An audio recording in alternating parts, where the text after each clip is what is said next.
welcome back to another edition of the 5-Star Podcast of Wrestling. I am your host, Sean Meyers, coming to you solo this week for the special TLC prediction show. We're going to discuss that later on. We'll get the picks both for myself and Justin Lowry, who, although not here today, has submitted his predictions, as well as talk about what happened on Smackdown. But first, I want to focus on a big story once again from Monday Night Raw. The news that for the second consecutive week, the lowest ratings in the history of the show. Obviously, that is not good news for WWE. That being said, in my estimation, you saw some signs of almost desperation on Monday, realizing after the record low ratings the prior week that they needed to do something to spark some interest. It did not pay dividends this week, but I think this is something that might be better reflected next week. I think there was some buzz created by the show, certainly with the finish with the TLC match that we'll get into. But concerning that for the second consecutive week, ratings the worst ever. That being said, I think it's more so an issue of the prior 2 weeks as opposed to the actual show itself on Monday, which I think was improved to some degree, not to a level of excellent, probably not even a level of good, but I think definitely a level of better. It was very interesting how it unfolded because right from the get-go, they kind of addressed a lot of the issues that people have been voicing about Monday Night Raw. Now, they did it in sort of a storyline related way in which Seth Rollins came out and he blamed everything on Baron Corbin. Now, as obviously Corbin has nothing to do with the real life construction of Monday Night Raw and the product. He's simply a figurehead character on TV. It kind of makes sense in that they use this to create some heat for Corbin and for maybe some of the fans who really believe wrestling is real, I guess, for lack of a better term. Maybe they will hate Corbin more because of this. That being said, for anyone that really understands the business whatsoever, it's pretty clear Corbin was a surrogate basically for Vince McMahon and the creative team, the writers, so on and so forth. But a lot of the points that Rollins raised are the exact ones that Justin and I have been making, that a lot of people online have been making, the vocal fans have been speaking up about, and that's, poor use of some of the talent. Seth Rollins mentioned the Revival by name. He talked about the ratings being a record low. So they didn't, they didn't beat around the bush in that regard. But he blamed it all on Corbin using his power to make the show worse.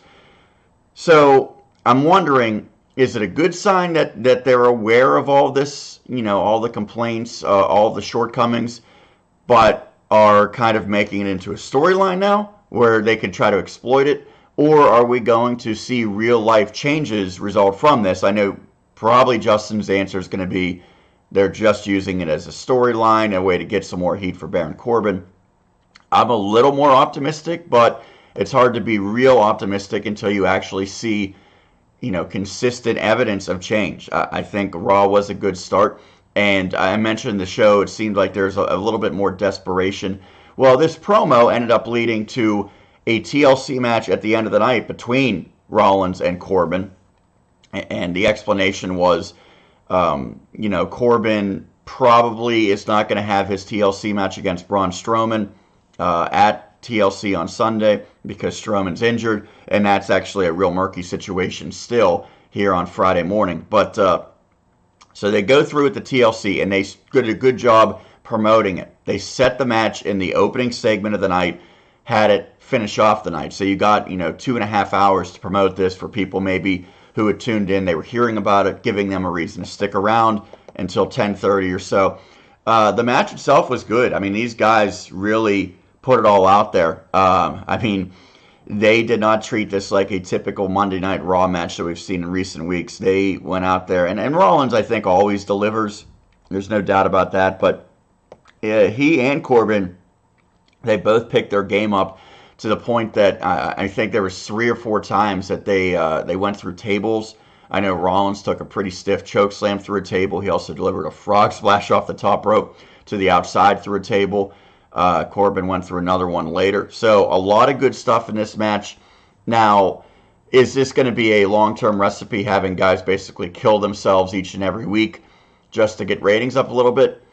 No, probably not. And I remember about 15 years ago, maybe a little bit less than that, but in that time frame, you did see stuff like this where it seemed like each and every week they were, whether it be Edge and Christian, whether it be the Hardys, and obviously, Jeff is still doing some of this stuff, but even guys like Chris Benoit and Chris Jericho, they were doing death-defying, I guess, risky maneuvers on Raw, on SmackDown, each and every week, and that was sort of just accepted then, but there's no doubt it took a toll on those guys long term. You don't want to see something like this shorten the career of Corbin or Rollins, but that being said, I think it was needed in this scenario. Seems like both guys got out pretty healthy as far as we could tell. So good to see that they're making an effort to try to make Raw stand out, give people a reason to tune in. We'll have to see if it works going forward because, again, if people watched that main event and they liked it, they'll probably watch next week, and maybe you have to win them all over again, but at least you want to retain that audience that you have from your main event if there was interest in it, which certainly I think there should have been. That was not the only notable thing that happened on Raw, however. There was also a title change that took place on Monday night. This one I was not a fan of. It occurred in the tag team match between the AOP with Drake Maverick. Yes, it was a 3-on-2 title match, which in itself is kind of confusing. That trio went against Bobby Roode, Chad Gable, and ultimately Gable and Roode won this one. They did it sort of how you would figure if you've been following how the Authors of Pain have been booked. It wasn't AOP who took the pinfall loss. It was Drake Maverick who got a little too cocky, got rolled up for the 1, 2, 3, and as a result, you have new tag team champions. A couple things to digest here. First and foremost, Drake Maverick with the AOP at this point doesn't seem like it makes sense. Those two guys, yes, they need a mouthpiece, I think. Maybe. I mean, at least in today's WWE, it seems like everyone has to be able to talk or have someone talk for them. So you understand that aspect of why Drake Maverick's there. But it doesn't fit. He doesn't seem like he belongs to those guys. He doesn't seem to bring anything to the table.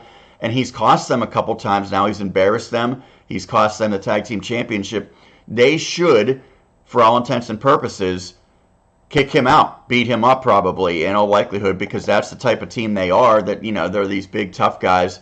Why are they keeping around little Drake Maverick, who cost them the tag team championships, who's peed himself? It doesn't make a lot of sense. I think a lot of people are clamoring for Paul Ellering to come back.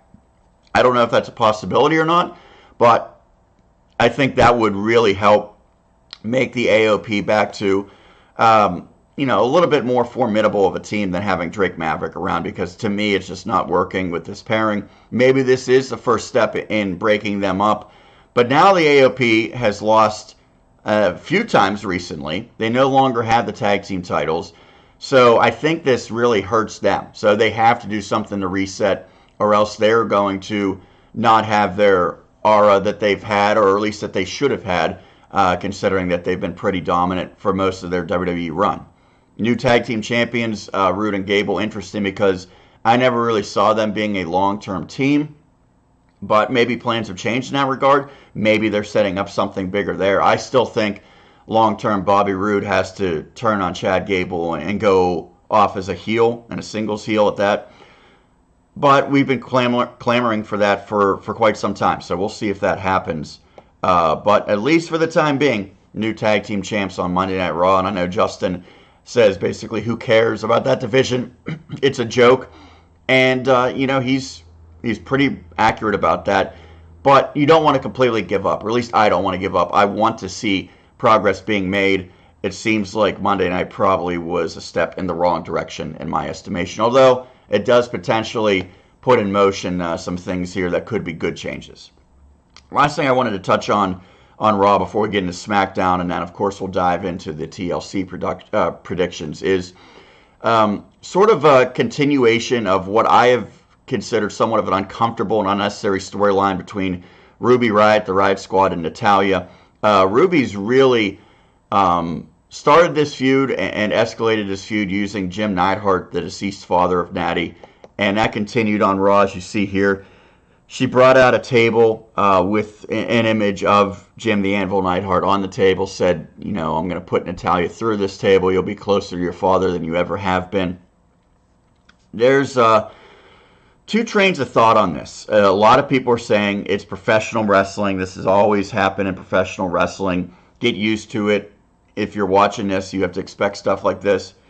And then there's other people, and I sort of fall in line with this opinion, is why? Do you have to bring up a personal tragedy always? I mean, I know it's happened in the past. That doesn't make it right. That doesn't make it necessary. Does it get Ruby Riott more heat? Yes. Does it make Natalya more sympathetic of a figure? It does. But I think there's also people who flat out say, I'm not interested in watching someone's death being exploited. I'm just not going to tune in. And man, the ratings show that people aren't tuning in. So I think that's a very realistic possibility that people, at least some people, see this. I mean, think if you have a small child and you're trying to get them into wrestling and you're maybe on the fence about, are they old enough? Is this something they should be watching? Are they going to get, you know, a bad message? I don't have a kid. I don't care about that right now. But by the same token, like, yeah, it would be awfully hard to justify having your kid watch something where they're exploiting someone's death. Does it happen in movies? Yes, it does. But that's a movie where it's not based on real life for the most part. This is real life. These are real individual performers out there. Yes, Ruby Riott is not really a real person, but the person portraying Ruby Riott is, and I'm sure she probably doesn't feel super comfortable doing this. And Natalya, Justin always says if the talent agrees with it, I'm fine with it. I always think the talent is sort of coerced into agreeing with it. And, you know, Natalya, whether she says so or not, I mean, to me, I don't think I'd want to use someone, especially a father, as part of a storyline after his tragic passing. But that's my opinion. I'm not a fan of it. I think that they still could have had a really good feud between Ruby Riott and Natalya without using Jim Neidhart at all, or certainly not using him as a focal point. Again, if anything, I liked Natalya's promo saying she's going to do it for her father. I think, you know, that type of inspirational thing works a little bit better as opposed to the negative, the heel exploiting the death. I don't like it. But I understand that's what this company's track record has always been. So, you know, hope maybe it changes in the future. Probably not going to hold my breath. Real quickly on SmackDown. You know, I think SmackDown really stood out for two things to me. And the first that I want to touch on really made me very excited. Rumor, and I guess news really broke Tuesday afternoon that Daniel Bryan would be in a match on SmackDown against not AJ Styles, not Jeff Hardy, not one of the regulars that we see each and every week on SmackDown, many of whom Daniel Bryan have already gone against, but instead someone that he has never faced, someone who has never competed on SmackDown, Mustafa Ali. And I was thrilled because I know Mustafa Ali is one of the shining stars of 205 Live. He's gotten an opportunity to show off some of his great ability, including at Survivor Series when he went against Buddy Murphy. Now, is he my favorite guy on 205 Live? No. Is he the best down there? Arguable. Probably not, though. But he's obviously a very talented competitor. He's created a lot of buzz. Not maybe amongst the casual fans. And this was a new introduction of him to people who only really watch Raw and SmackDown. But Mustafa Ali, for, you know, the internet savvy fans, the hardcore fans, against Daniel Bryan, man, that is almost a dream matchup. One that I don't think anyone thought we were going to see, especially in 2018. So, to me, step in the right direction because I look at it like, one, you're giving a very hardworking and talented guy an opportunity he deserves. Two, you're giving a fresh matchup. And three, you're giving a matchup that, you know, you kind of put the storylines aside and say, hey, we have so much great talent in this company. Let's just put some of these guys in matches and let them do the rest. It doesn't always have to be in the confines of an established storyline why guys are wrestling. And this was a great example of it. Now, Was the match incredible? No. But was it really good? Yes. And unfortunately, I think maybe didn't fully get its exposure that it deserved because the match started during a commercial break, and then there was some pretty significant action that occurred in that little tiny box there in the corner that they have with the split screen when they go to commercial break twice throughout the show, where they continue to show the action, but you have to basically squint to see it. They did some really cool stuff there. I think Mustafa Ali hit a top rope Spanish fly during that exchange. So it was a good match, good showing for Ali. He got beat down after the match, after he lost. That's kind of a way to get Daniel Bryan more heel heat, although he's doing a great job of that with his promos as well, and he cut one on Ali before the match. But this, to me, it could be, the first step in a significant shift of we have great superstars in NXT, on 205 Live, NXT UK. Let's use them to make Raw better, to make SmackDown better, and maybe let's use Raw and SmackDown guys at times to make those shows better if it works. Let's just give some matches that you don't typically think you're going to see. You don't expect to see a 205 Live guy going against someone from Raw or SmackDown that's of any note. Daniel Bryan's the WWE champion. So big step there in my estimation. I know Justin wasn't nearly as excited. Wish we could get his perspective on it. But without that, I'll simply give the positive outlook that, I would love to see Seth Rollins against Cedric Alexander on Monday night. Maybe that will happen someday, maybe sooner rather than later. We did just see Lio Rush wrestle on Raw against Elias as well. Now, that was part of a storyline. It makes sense because Leo's on Raw as the manager of Lashley. But getting these talented guys, if they're 205 pounds or less, I don't care. Get them involved, maybe not each and every week, but every now and then. Create a match that people want to see. And I think that was certainly the case with Mustafa and Daniel Bryan. I said there's two significant things. The other one to me was Asuka's continued resurgence on SmackDown. And, truthfully, she should have never left the main event picture. Sean Saputo and I, and then Justin Lowry and I talked ad nauseum about how she had been damaged.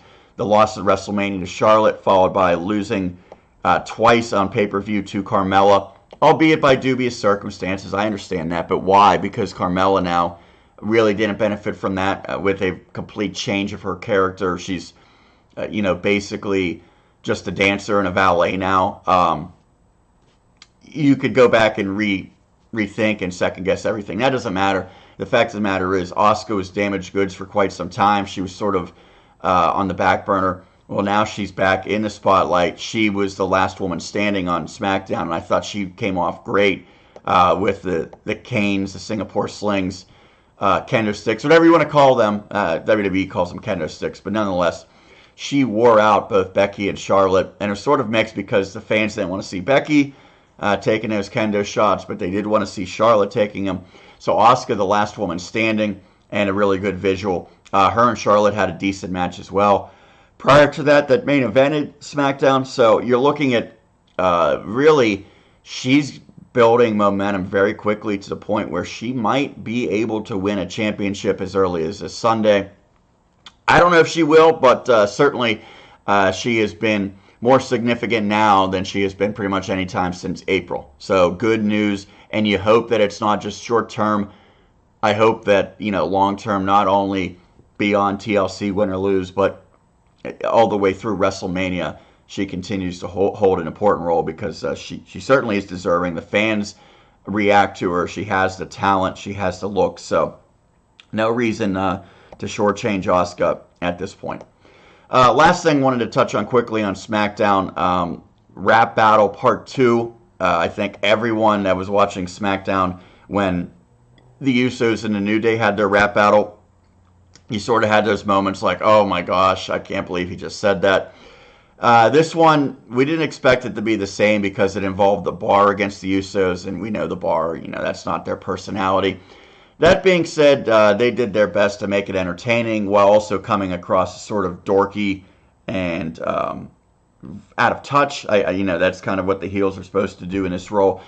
They were okay. The Usos were, decent with their rap, not great. It was a little bit more, storyline as opposed to real life shooting like the first one was between the New Day and the Usos. That being said, as you could see, the New Day was sort of the host, moderators. So, way to set up the match, triple threat match for the tag team championships on Smackdown at TLC. And you don't go about it the same way. You're not, one-on-one between Woods and Cesaro or whatever. They do something different. And these guys, for the most part, the New Day and the Usos, and particularly the New Day, they could pull off sort of zany, off-the-wall ideas, segments. There's a lot of talk that this is what's wrong with WWE.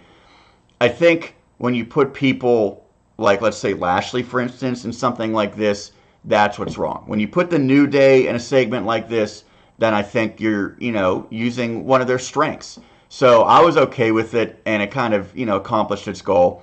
Gave a little bit more sizzle to the match on Sunday. It gets Cesaro and Sheamus a little bit more of a heel reaction because, those guys are really bad. They're lame. They don't know how to rap. They got owned. It's a different way of looking at it, and maybe when SmackDown goes to Fox, we won't see stuff like this. That's sort of the rumor. They want it more sports-oriented, but I still think there's a place for stuff like this as long as you use the right people. So that match should be very good. There's no doubt in-ring-wise it's going to be terrific. It's just a matter of getting the fans interested in that feud. We'll see. We'll see how the reaction is, but I think the rap battle, it certainly didn't hurt my anticipation of this match. Let's take a look now at the TLC card, and Justin, as I mentioned, has submitted his choices. So we will run down his picks for these matches. Now, Justin and I, we're pretty similar in our picks, and so I'll give my picks, and then at the end I'll show how his maybe differed for some of the matches. I think we were on the same page for a lot of them. We begin with the WWE title match on SmackDown between Daniel Bryan and AJ Styles. And, this one, it should be pretty good. I thought that these guys obviously had a good match on SmackDown, both the first time when Daniel came up short, the second time when he won the title. Now they get the pay-per-view match that I think is very highly anticipated. And it's anticipated because Daniel Bryan comes in as a red-hot heel. His new, global warming type environmentalist persona. It seems like it's working. He's doing great with it. The fans despise him. So I'm digging it. He's going to get a really negative reaction. AJ's going to get a positive one. It's a match that on paper should probably be the best of the night.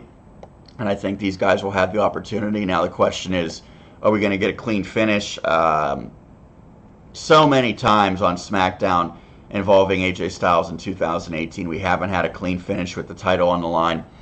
I think we're at the point now, you can have Daniel Bryan win this one cleanly, move on. I don't know what he's going to do at the Royal Rumble. There's, certainly some options. But I would prefer that as opposed to continuing this and making AJ versus Daniel at the Royal Rumble again, because now you're starting to really drag this storyline out. But we saw it happen with AJ and Joe. We saw it happen with AJ and Nakamura.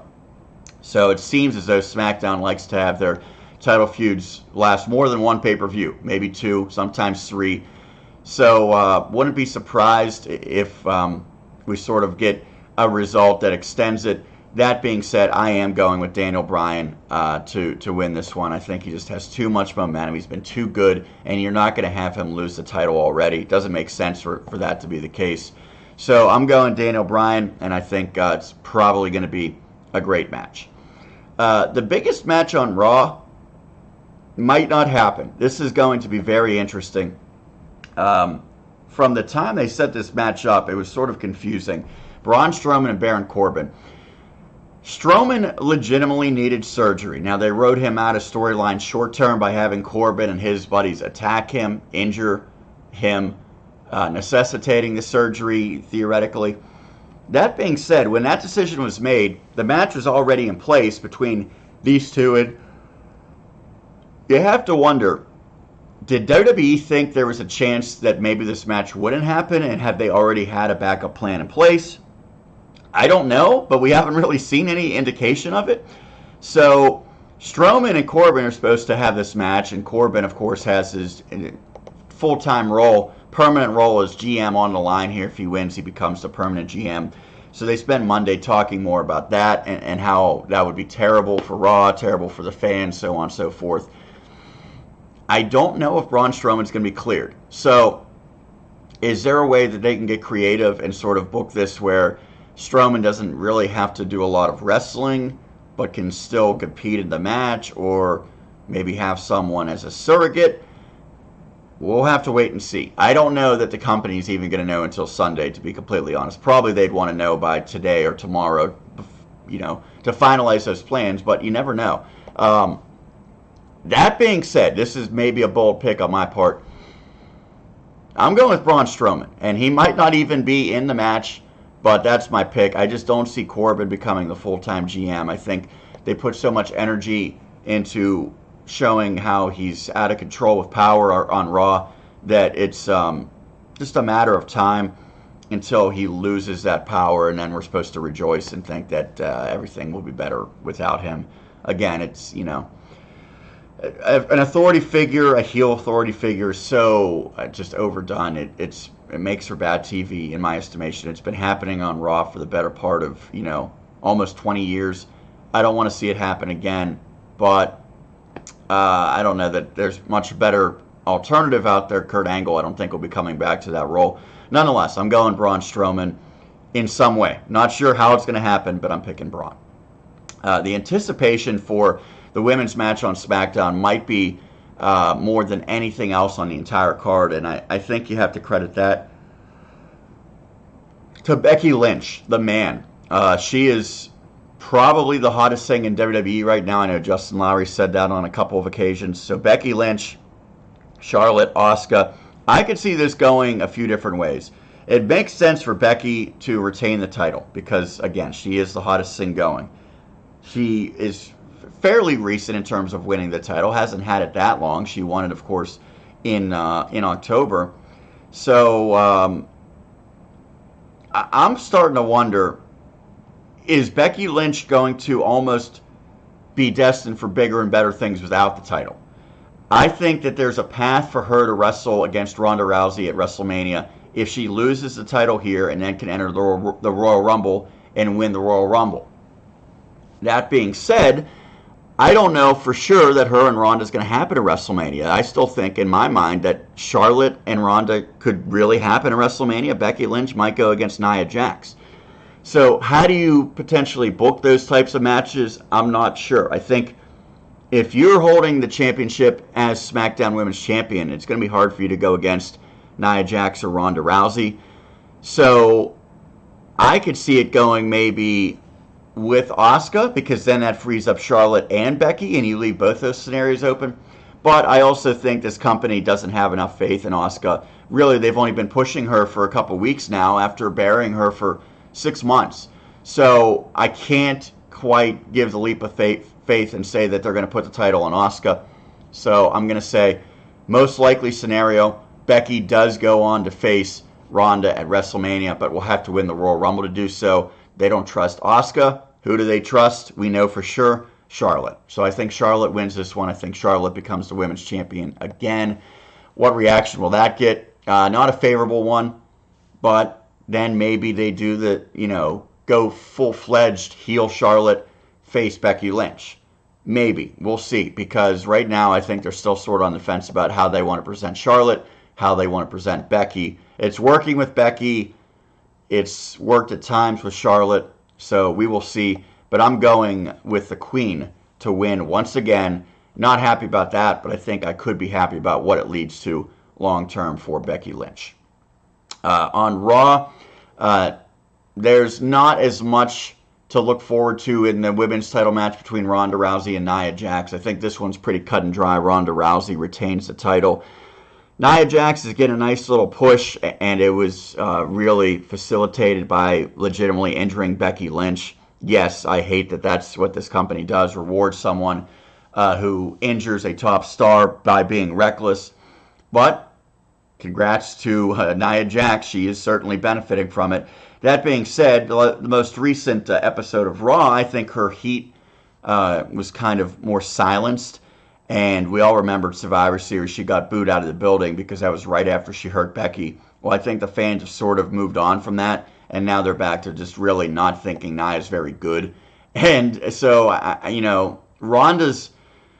she's a face. She's a at times popular face, but she's not anywhere near, Becky Lynch. And truthfully, I think people like Sasha and Bayley, when they were at their top run as faces, probably were a little more popular than what Ronda is now, because people saw Ronda get beat up by Charlotte and they cheered for Charlotte. Ronda at times, her promos kind of make you think like, I'm not sure that I'm 100% behind her. She will be the face in this one. She's going to win the match. The first time that Nia and her competed, it was really, really good before it was cut short by Alexa Bliss. Very physical. I hope that we get a match of that quality again. I just think it's going to be interesting to see the reaction because, I think both of these women are nowhere near the level of the women competing for the title on Smackdown. Nonetheless, Ronda Rousey retains and then probably goes on to have a huge match at WrestleMania. A grudge match that has been years in the making, but just doesn't feel as big as it should, is Dean Ambrose and Seth Rollins.